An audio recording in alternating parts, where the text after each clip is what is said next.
इस particular session के अंदर हम प्रीवियस ईयर क्वेश्चंस को डिस्कस करने वाले हैं और अगर आप इन प्रीवियस ईयर क्वेश्चंस की जो पीडीएफ है वो डाउनलोड करना चाहते हैं तो आप O2IAS Academy ऐप को डाउनलोड कर सकते हैं और वहाँ पे आपको इसका पीडीएफ मिल जाएगा।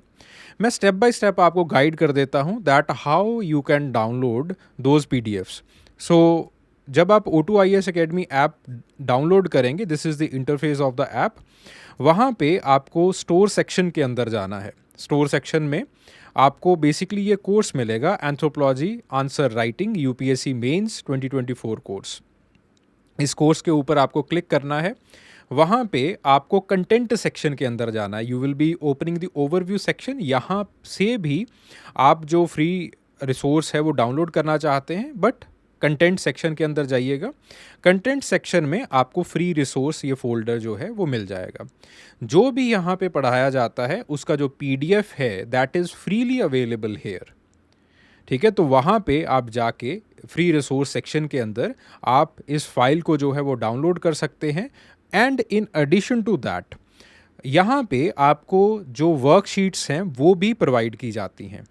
और अगर आप हमारे साथ आंसर राइटिंग करना चाहते हैं तो आप इन वर्कशीट्स के अंदर दिए गए जो सवाल हैं उन सवालों को मुझे लिख के भेज सकते हैं। I will evaluate those questions and मैं उनका एवेल्युएटेड सोल्यूशन जो है वो भी आपको उसी के साथ भेज दूंगा। Right a short note on group and association. ठीक है, social group it is basically the collection of individuals जो कि एक दूसरे के साथ इंटरेक्ट करते रहते हैं। सिमिलर कैरेक्टरिस्टिक्स होते हैं उनके, सिमिलर गोल्स होते हैं उनके, और एक सेंस ऑफ यूनिटी होती है। इस सेंस ऑफ यूनिटी की वजह से, सिमिलर गोल्स की वजह से वो एक दूसरे के साथ कोऑपरेट करते रहते हैं। ठीक है, that is the social group. बहुत सिंपल तरीके से हम इसको डिफाइन कर सकते हैं। इनके कैरेक्टरिस्टिक्स क्या हैं? रेगुलर इनका इंटरेक्शन होता रहता है, एक प्रॉपर स्ट्रक्चर रहता है इनके बीच में, और कॉमन इंटरेस्ट रहते हैं, और कॉमन इंटरेस्ट को फुलफिल करने के लिए कुछ वैल्यूज़, कुछ सिंपल नॉर्म्स बना लिए जाते हैं। ठीक है, ज़्यादा ज़बरदस्त नॉर्म्स जो है वो क्रिएट नहीं किए जाते हैं, but there are very simple norms, simple values. जैसे for example Indian joint family as studied by Irawati Karve. दोबारा फिर से वही। अब इरावती कार्वे कहती है कि इंडियन जॉइंट फैमिली के अंदर बहुत ज़्यादा टाइट नॉर्म्स नहीं है। चूल्हे के ऊपर रोटी बनेगी, अगर खानी है तो खा लेना, नहीं तो रोटियां जो हैं वो पड़ी हैं वहाँ पे। दाल सब्जी वहाँ पे बनेगी, लेकिन ऐसे नॉर्म्स जो है वो नहीं है कि ये इंसान यही काम करेगा, ये इंसान यही काम करेगा। बड़ी बहू है तो वो यही काम करेगी, छोटी बहू है तो वो यही काम करेगी। ठीक है, हाँ ये ज़रूर है that there is a certain system of stratification. ठीक है, कुछ आ जाता है, but again it is not that much strict, it is very flexible.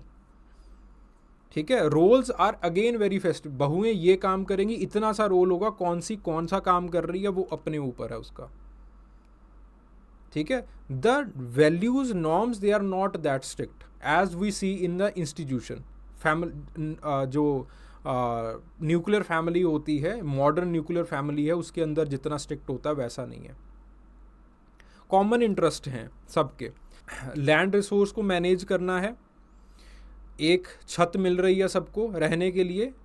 ठीक है, एक चूल्हे से खाना मिल रहा है, खाने की किसी को कोई दिक्कत नहीं है।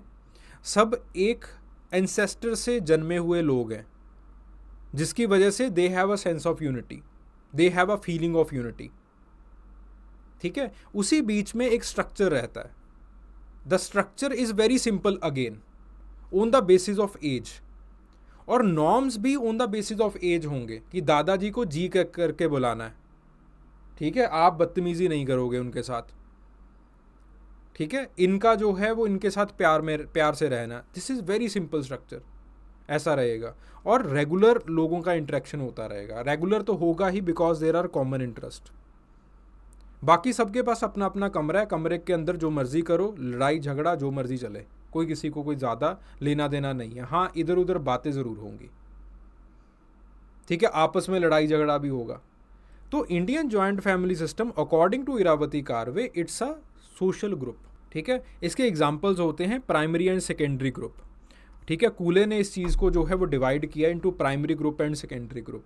प्राइमरी ग्रुप वो ग्रुप्स होते हैं जो कि क्लोज नेट ग्रुप्स होते हैं, जैसे आपकी फैमिली के बीच में हो गया, क्लोज फ्रेंड्स के बीच में हो गया। जहाँ पे ज़्यादा फॉर्मेलिटी नहीं है। फिर उसके बाद there are secondary groups. Secondary groups जो कि वर्क प्लेस, यूनिवर्सिटी वगैरह के अंदर दिखाई देते हैं कि आपने जो है वो कोई फेस्ट करवाना है, तो फेस्ट करवाने के लिए आपने एक ग्रुप बना लिया, फेस्टिवल ग्रुप, ठीक है। या फिर आपको जो है वो एग्ज़ाम्स रुकवाने हैं, ठीक है, तो आपने एक पॉलिटिकल ग्रुप बना लिया, इस तरह से।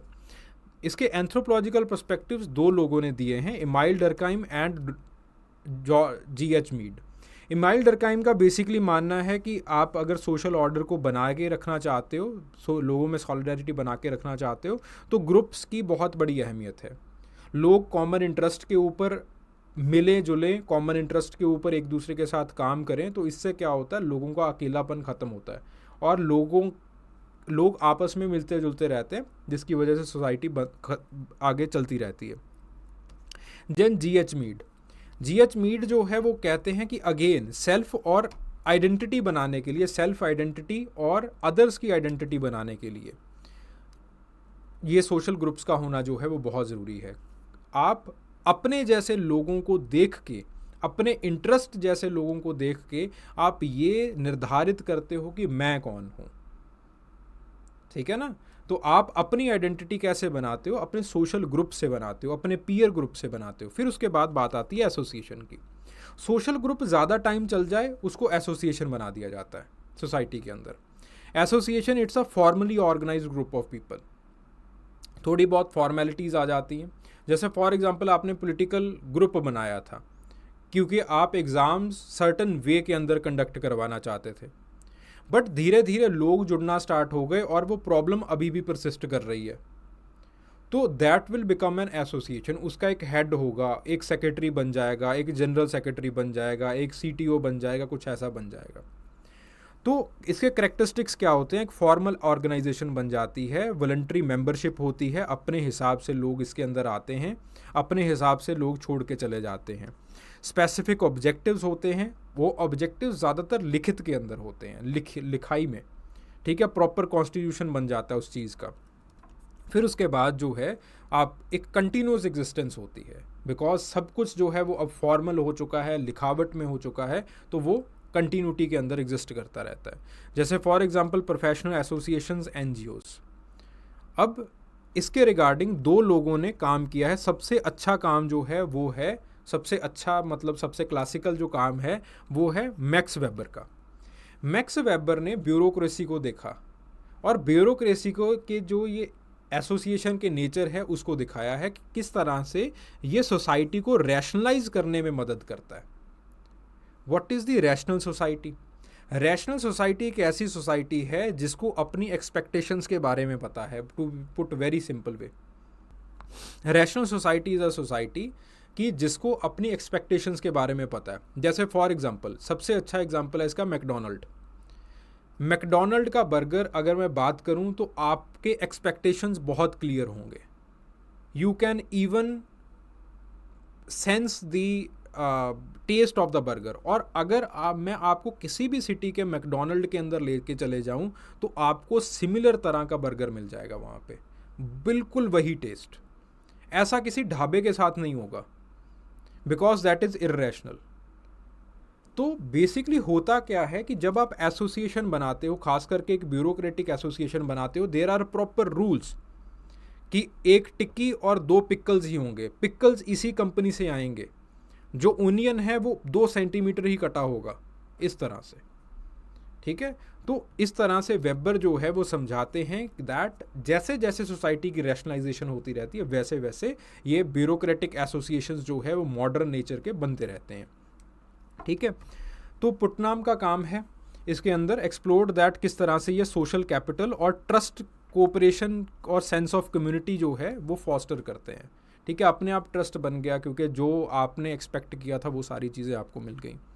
इसका सिग्निफिकेंस आइडेंटिटी फॉर्मेशन के अंदर, सोशल सपोर्ट के अंदर, सोशलाइजेशन में रहता है एसोसिएशन का।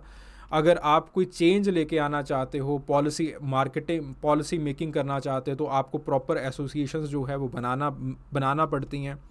नेटवर्किंग करना चाहते हो, लोगों के साथ कोलैबोरेट करना चाहते हो, लोगों को यूनाइट करना चाहते हो, प्रोफेशनल डेवलपमेंट करना चाहते हो, एसोसिएशंस आर रिक्वायर्ड। ओके, दोनों के बीच में रिलेशनशिप क्या है, दोनों का रीजन जो है वो सेम होता है, आपके कॉमन इंटरेस्ट्स होते हैं, तभी दोनों का जो है वो एक ओरिजिन होता है। देन उसके बाद स्ट्रक्चर दोनों का ऑलमोस्ट सेम रहता है, ठीक है। तो बस सिर्फ डिफरेंस इतना है, एसोसिएशन ज़्यादा फॉर्मल हो जाती हैं, सोशल ग्रुप जो है वो थोड़े से इनफॉर्मल रहते हैं। सिंपल रूल्स वहाँ पे भी रहेंगे जो सोसाइटी के अंदर लागू होंगे, एसोसिएशन में भी रहेंगे, ग्रुप के अंदर भी रहेंगे, ठीक है। हायरार्की एंड ऑर्गेनाइजेशन दोनों का पार्ट बनती हैं। देन उसके बाद पर्पस एंड फंक्शन, दोनों जो है वो आपको सपोर्ट करते हैं, आपको सोशलाइज करते हैं, आपको और ज़्यादा गोल ओरिएंटेड बनाते हैं, ठीक है। जैसे for example take the case of the labour unions, जो माइग्रेंट वर्कर्स बाहर से आते हैं या फिर अपने गांव से आते हैं, उनका यहाँ पे कोई नहीं होता है सिटीज़ के अंदर। तो जो पहला बड़ा एसोसिएशन वो बनाते हैं किसी के साथ, अपने दोस्तों के साथ बनाते हैं, that is on the basis of the labour unions. Labour unions क्या हैं? एसोसिएशंस हैं।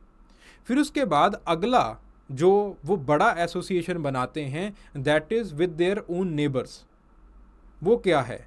It is the social group, because जो उनके नेबर्स हैं वो भी बाहर से आए होते हैं, वो भी सिमिलर साइकोलॉजिकल नीड्स में गुजर रहे होते हैं, ठीक है। दोनों की जो मेंबरशिप होती है, दोनों की जो पार्टिसिपेशन होती है, दैट इज़ वॉलंटरी। दोनों सोसाइटी के अंदर सोशल कोहीजन और कलेक्टिव एक्शन को प्रमोट करते हैं। अब यहाँ पे मैंने कुछ एग्जांपल्स दिए हैं, ठीक है, प्रोफेशनल नेटवर्किंग के, कम्युनिटी सर्विस के, जस्ट इसको एक बार रीड कर लीजिएगा, okay. Students, I hope that you enjoyed the discussion. अगर आपका कोई भी डाउट होता है, कोई भी क्वेरी होती है regarding what we have just discussed in the previous year question, तो आप कमेंट सेक्शन के अंदर अपनी क्वेरी, अपना जो भी डिस्कशन है, जो भी डाउट है, वो आप मेरे साथ शेयर कर सकते हैं, and for sure I will revert back. Thank you.